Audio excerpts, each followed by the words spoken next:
සෙම් දරස්තිචේ ඔක්කොටම ආයි බෝවන්. ඉතින් පොරොන්දු පරිදි ඕගොල්ලන්ට වීඩියෝවක් කරන් ආවද මම ඕගොල්ලන්ට වංගී සතියේ කිව්වා අද අරන් එනවා කියලා බහුවචන පද රුසියානු භාෂාවේ නාම පදවල බහුවචන පද. ඔයාලට මතකද මම ගිය සතියේ ඔයාලට පාඩම කරා රුසියානු භාෂාවේ පුරුෂ ලිංග, ස්ත්‍රී ලිංග සහ නපුංසක ලිංග. ඊට පස්සේ මම කිව්වා බහුවචන කියලා දෙන්නම් පොඩි තීරයක් තියෙනවා. මහ ලොකු බැරෑරුම් දෙයක් නේ පොඩි කතාවක් තියෙන්නේ. ඉතින් මම අද ඔයගලන්ට ඒ කතාව තමයි කියන්නේ ඔළුවට දාගන්න. බොහොම සරල කතාවක් තියෙන්නේ. මම පටන් ගන්නම් ඉස්සල්ලාම ගිය සතියේ කියලා දීපු දේ ඔයගලන්ට රුසියානු භාෂාවේ පුරුෂ ලිංග, ස්ත්‍රී ලිංග සහ නපුංසක ලිංග හඳුනාගන්නේ කොහොමද කියන එක. ස්ත්‍රී ලිංග නාම පදයෙන් හඳුනාගන්නේ අකංචානි. එහෙමත් නැත්නම් අවසානය ආයාවලින් ඉවර වෙනවා. බලමු ඇත්තද කියලා. මෙතන මේ ඔන්, අනා, අනෝ, අනී කියලා තියෙන්නේ. ඔන් කියන්නේ පුරුෂ ලිංග, අනා කියන්නේ ස්ත්‍රී ලිංග, අනෝ කියන්නේ නපුංසක ලිංග, අනී කියලා කියන්නේ බහුවචන. එතකොට මම කිව්වා සංස්කෘත එහෙමත් නැත්නම් ස්ත්‍රී ලිංග පදයක අවසානය ආයාවලින් අවසන් වෙනවා කියලා. ලම්පා ආවලින් අවසන් වෙලා තියෙනවා. දසේත ආවලින්, මෙතන ත්‍යෝතය ආවලින්, පේස්නය යාවලින්. ඊට අමතරව තියෙනවා මෙයක් කිස්නක් වලින් අවසන් වෙන ස්ත්‍රී ලිංග නාම පද. එව්වා කියන්නේ බොහොම සුළු ප්‍රමාණයක් තියෙන එව්වා මතකයේදී පාඩම් කළා තමයි ඒවා මතකේ තියාගන්න ඕන. අපිට හිතන්න දැන් උදාහරණයක් විදියට මෙයක් කිස්නක් වලින් අවසන් වෙන තිත්‍රාත් තියෙනවා. තිත්‍රාත් කියන්නේ ලියන පුත. නොච් කියන්නේ රය.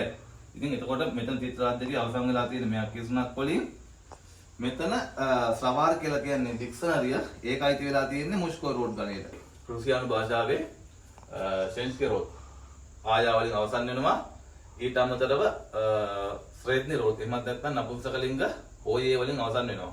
ඊට අමතර බොහෝ වචන බොහෝ නාමපද මොස්කෝ රෝඩ් ගණයට තමයි වැටෙන්නේ. රුසියානු භාෂාවේ නාම පදයක අවසානය ඊක්‍රාත්කෝය වලින් අවසන් වෙනවා නම් ඒක වැටෙන්නේ මොස්කෝයි ගණයට. එහෙම නැත්නම් පුරුෂ ලිංග ගණයට. ඊට අමතරව බොහෝ වචන තියෙනවා මෙයක් කිස්නක් වලින් අවසන් වන ස්ත්‍රී ලිංග හා පුරුෂ ලිංග දෙපැත්තටම වැටෙන වචන තියෙනවා. ඒ වගේ උදාහරණයක් තමයි තියෙන්නේ. පුරුෂ ලිංග ගත්තාම ස්ලවාර් අවසන් වෙන්නේ මෙයක් කිස්නක් වලින්. ඒ වුණාට ඒක පුරුෂ ලිංග. එතකොට ප්‍රිපද වාතල් කියන්නේ අවසන් වෙන්නේ මෙයක් කිස්නක් වලින් ඒක පුරුෂ ලිංග. ඒ වගේ මෙයක් කිස්නක් වලින් අවසන් වෙන තව වචන තියෙනවා. මෙතන තිත්‍රාට් තියෙනවා, නොස් තියෙනවා. ඒක සංස්කෘත එහෙමත් නැත්නම් ස්ත්‍රී ලිංග ගණයට වැටෙන්නේ. අද මගේ පාඩම මේක නෙමෙයි. ඕගොල්ලන්ට මම කිව්ව විදිහට රුසියානු භාෂාවේ බහුවචන පද හඳුනාගන්නේ කොහොමද? බහුවචනයකට හරවන්නේ කොහොමද? ඒක සරලව මම ඔයාලට තීරය කියලා දෙන්නයි යන්නේ. රයිට් අපි දැන් බලමු බෝඩ් එක. මූසෙ කියන්නේ මම කිව්ව මියුසියම් එක කියලා. අවසන් වෙන්නේ ඊක්‍රාත්කෝය වලින් මූසෙ. එතකොට ඊක්‍රාත්කෝය වලින් අවසන් වෙන වචන බහුවචනයේදී ඊ වලින් අවසන් වෙනවා. මූසෙයි. මෙතන දෙනවා ඊ. ඒක තමයි තීරය එච්චරයි. ලොකු කතන්දරයක් නෑ. ඊක්‍රාත්කෝයෙන් අවසන් වෙන වචන බහුවචනයේදී ඊ වලින් අවසන් වෙනවා. කියන්නේ මේ ඊක්‍රාත්කෝය ඉවත් වෙලා ඊ එකතු වෙනවා. මූසි. තේරුණා නේද? ඒක සරලයි. ඒක ඉවර කරා. ඊට පස්සේ අපි යන් මෙයක් කිස්නක් වලට. මෙයක් කිස්නක් අපි කතා කරමු මොස්කෝ රෝඩ් ගැන. එහෙම නැත්නම් පුරුෂ ලිංග ගැන. මෙයක් කිස්නක් වල අපි ගමු ස්ලවාර්. ස්ලවාර් කියන එක අවසන් වෙන්නේ මෙයක් කිස්නක් වලින්. එතකොට ත්‍රිපද වාතයල අවසන් වෙන්නේ මෙයක් කිස්නක් වලින්. මොස්කෝයි රෝඩ් වල මෙයක් කිස්නක් වලින් අවසන් වෙන නාමපද බහුවචනයට යෙදීමේදී මෙයක් කිස්නක් ඉවත් වෙලා ඊ එකතු වෙනවා. ඊ ස්ලවාරි. මෙතන ත්‍රිපද වාතයල තියෙනවා. ත්‍රිපද වාතයල එකේ මෙයක් කිස්නක් අයින් වුණා. ත්‍රිපද වාතයලි. සරලයි. සරල තීරයක් තියෙන්නේ. මම ඔයාලට කිව්වා බහුවචන වල පොඩි තීරයක් තියෙනවා. ඒක කියලා දෙන්නම් කියලා. ඉතින් බොහොම සරලයි. මෙයක් කිස්නක් අයින් වුණා. ඊ එකතු වුණා. රයිට්. එතකොට මේ ඊක්‍රාත්කෝය වලින් අවසන් වෙන නාමපද ඊට අමතරව මෙයක් කිස්නක් වලින් අවසන් වෙන නාමපද වලට අමතරව බොහෝ නාමපද වලට අවසානයේ අකුර එකතු වෙනවා. උදාහරණයක් විදිහට ස්තෝල්. ස්තෝල් කියන්නේ මේසය. ස්තෝල් කියන එකේ අවසන් වෙන්නේ ස්තෝල් කියන වචනේ තියෙනවා. ස්තෝල් වලට අවසාන එකතු වෙනවා අකුර. ස්තලී. එතකොට ස්තෝල් කියන්නේ මේසය, ස්තලී කියන්නේ මේස. ඊට පස්සේ රස්කාස් ගත්තාම රස්කාස් වල බහුවචන කරනකොට රස්කාසී එකතු වෙනවා. සරලව මම කිව්ව දේ තේරුණාද දන්නේ නැහැ. මොස්කෝයි රෝඩ් එහෙමත් නැත්නම් පුරුෂ ලිංග නාම පදවල රුසියානු භාෂාවේ ඊක්‍රාත්කෝය වලින් අවසන් වෙන වචන ඉක්කත් කො ඉවත් වෙලා බහුවචනයේදී ඊ එකතු වෙනවා. ඊට පස්සේ මයක් කිස්නක් වලින් අවසන් වෙන පුරුෂ ලිංග නාමපද බහුවචනයේ පෙරලීමේදී මයක් කිස්නක් ඉවත් වෙලා ඒකටත් ඊ එකතු වෙනවා. ඊට අමතර බොහෝ වචන වලට අවසානයේට අකුර එකතු වෙනවා. උදාහරණයක් විදිහට ස්තෝල්, ස්තලි, රස්කාස්, රස්කාසි. තේරුණාද? අපි දැන් යමු ඔහොම ෂෙන්ස් කරොත් එහෙමත් නැත්නම් ස්ත්‍රී ලිංග. පුරුෂ ලිංග පැත්ත ඉවරයි. දැන් තියෙන්නේ ස්ත්‍රී ලිංග පැත්ත අපි බලමු. ඊට පස්සේ ස්ත්‍රී ලිංග. එහෙමත් නැත්නම් අනා කියන අපි මේ තබ්දීත් බලමු. ඒකත් එහෙමයි. දැන් මම කිව්වා මයක් කිස්නක් වලින් අවසන් වෙනවා ස්ත්‍රී ලිංග පදක් තියෙනවා. චිත්‍රාජ්, නෝච්. මේක අවසන් වෙන්නේ මයක් කිස්නක් වලින්. මයක් කිස්නක් වලින් අවසන් වෙන ස්ත්‍රී ලිංග පදවල ඒකෙත් මයක් කිස්නක් එක ඉවත් වෙලා ඊ එකතු වෙනවා. නෝච් මයක් කිස්නක් එක අයින් වෙලා ඉවත් වෙලා ඊ එකතු වෙනවා. සරලයි නේද? රුසියානු භාෂාවේ ස්ත්‍රී ලිංග නාම පදයක්, ඒක වචන නාම පදයක් බහුවචනයට පෙරලීමේදී ඒක අවසන් වෙන්නේ මයක් කිස්නක් වලින් නම් මයක් කිස්නක් ඉවත් වෙලා ඊ අකුර එකතු වෙනවා. ඕක තමයි තියරිය. රයිට් අපි ඒ බලමු එහෙම උඩට ගිහිල්ලා මම ඔයගලන්ට කිව්වා ස්ත්‍රී ලිංග නාම පදයක් හඳුනා ගන්නේ අවසානය නාම පදයේ අවසානය ආ යා වලින් ඉවර වෙනවා. එතකොට යා වලින් ඉවර වෙනවා තියෝතයා පේස්නයා.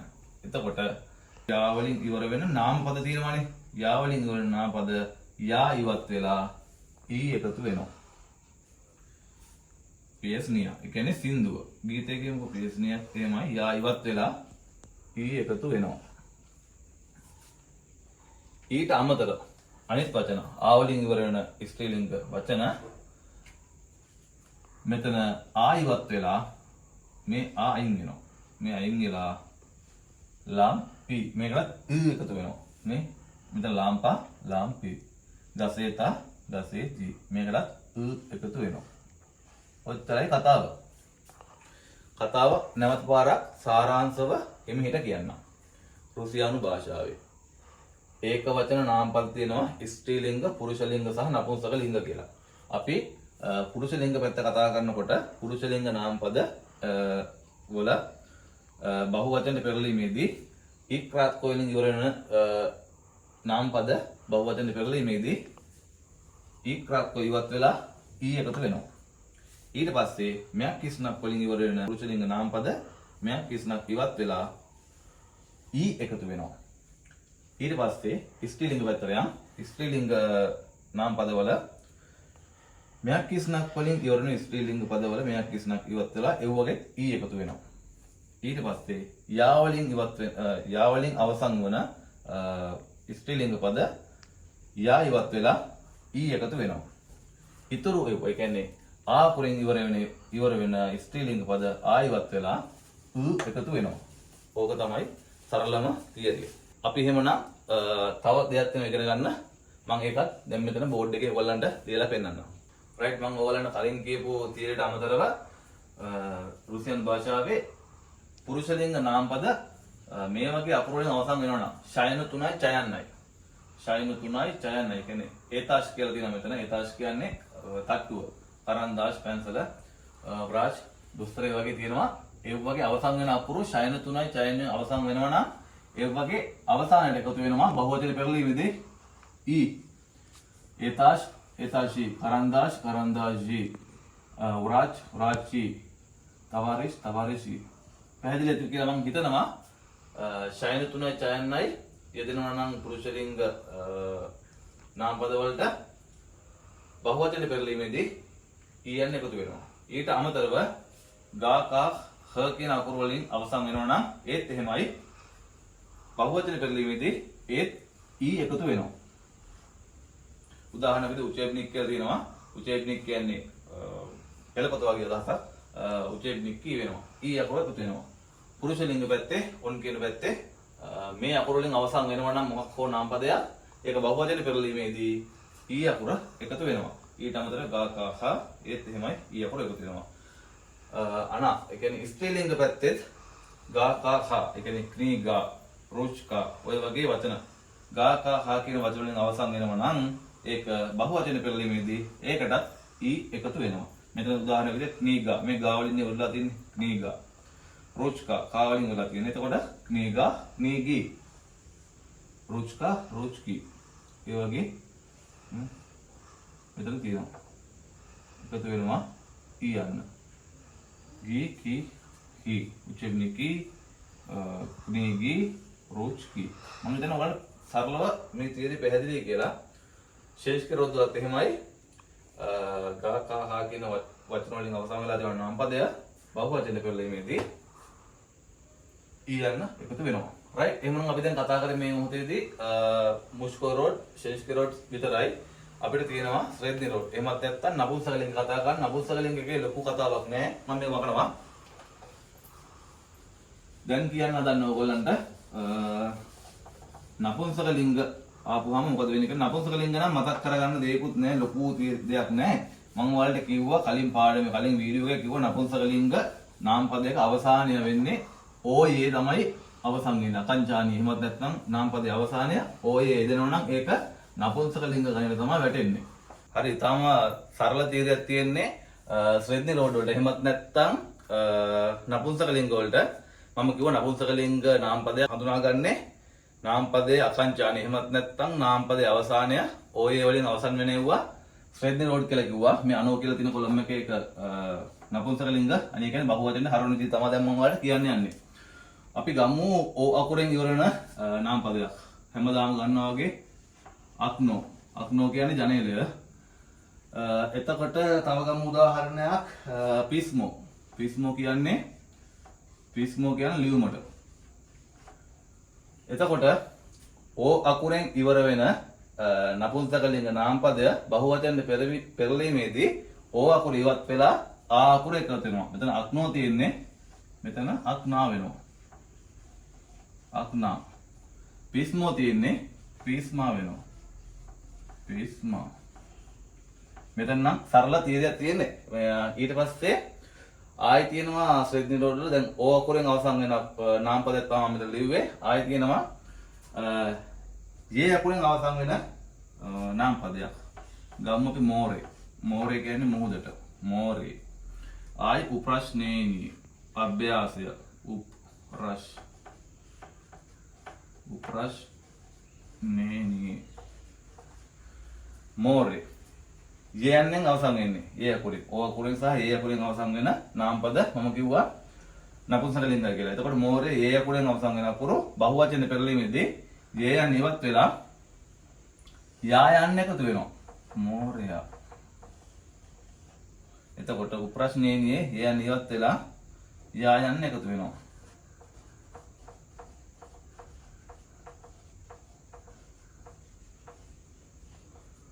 අක්නෝ කියන්නේ ජනේලය, පිස්මෝ කියන්නේ ලියුම, මෝරේ කියන්නේ මුහුද, උප්‍රශ්නේනිය කියන්නේ අභ්‍යාසය. මම හිතන්නේ ඔයාලට සරලම එක තමයි මේක මොකද්ද ශ්‍රේද්ධි රෝඩ්. එහෙමත් නැත්නම් නපුංසකලිංග බොහොම සරලයි. ඔයයන්ෙන් අවසන් වෙන වගේ ඔයයන් ඉවත් වෙලා ආයන් එකතු වෙනවා. යයන්ෙන් අවසන් වෙන නාම පදවල යයන් ඉවත් වෙලා යයන් එකතු වෙනවා. ඊට අමතරව තවත් වැදගත් කාරණාවක් තියෙනවා දැනගන්න. මම කියලා දීපු තියරි වලට එහා ගියපු මතකයේ තබාගත යුතු බහුවචන කිහිපයක් තියෙනවා. මම දැන් ඒ ටිකත් ඕගොල්ලන්ට ලියලා පෙන්නන්නම්. එහෙනම් මේ ටික සපෝමිනීතේ.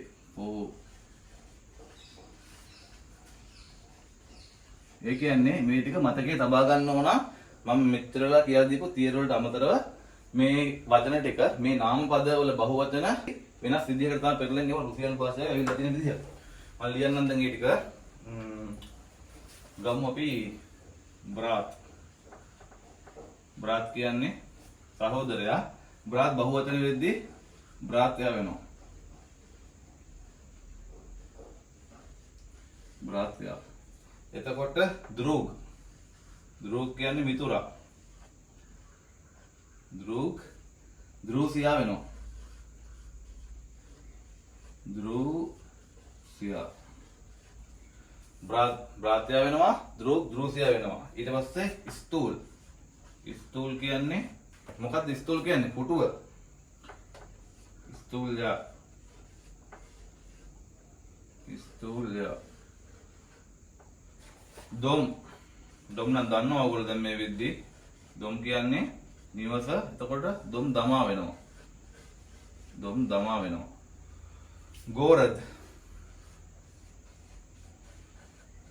ගෝරත් ගරා දා වෙනවා.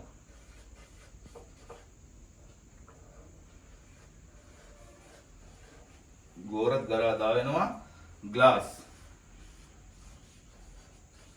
කියන්නේ ඇසට, තනි ඇසට. එතකොට බහුවචන දෙද්දී ග්ලාසා වෙනවා. ග්ලාසා. තව තියෙනවා චිලවෙක්.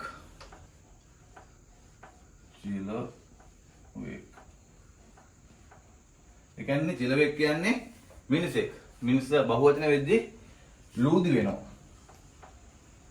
ලූදි. අන්තිම කොටසේ රිබියොනක් ගමු. රිබියොනක් කියන්නේ ළමයාට. රිබියොනක් කියන්නේ ඒක වචනයි. රිබියොනක් බහුවචන පෙළීමේදී දේති වෙනවා. දේති. අත් කියන්නම් බ්‍රාතය වෙනවා, ගෘසියා වෙනවා, ස්තෝලියා වෙනවා, දමා වෙනවා. ඊට අමතරව ගෝරත් ගරාදා වෙනවා, ග්ලාසා වෙනවා, චිලවෙක් ලූදි වෙනවා, රිබියොනක් දේති වෙනවා. තව වචන තියෙනවා මේට අමතරව බහුවචන පෙරලීමේදී. මේ ටික මතකේ තියාගන්න. මම කියලා දීපු තීරය ටිකත් මතකේ තියාගන්න. එහෙමනම් පොරොන්දු පරිදි ඔයගලන්ට වීඩියෝ අරන් ආවම මේ ටිකේ පොඩ්ඩක් බිසි වුණා. ඒකයි වීඩියෝ දෙන්න පරක් වුණේ. මගේ වීඩියෝ බලන පිරිසක් ඉන්නවා. ඒ කට්ටියට ඉන්ට්‍රස්ට් නිසා තමයි මම පාඩම කන්ටිනියු කරන් යන්නේ. රයිට්. එහෙමනම් අලුත් දවසක අලුත් පාඩමකින් හැමෝම බලාපොරොත්තු වෙමින් අදට සමු ගන්නවා. සියලු දෙනා පරිස්සමින් ඉන්න. දස් විදානියා.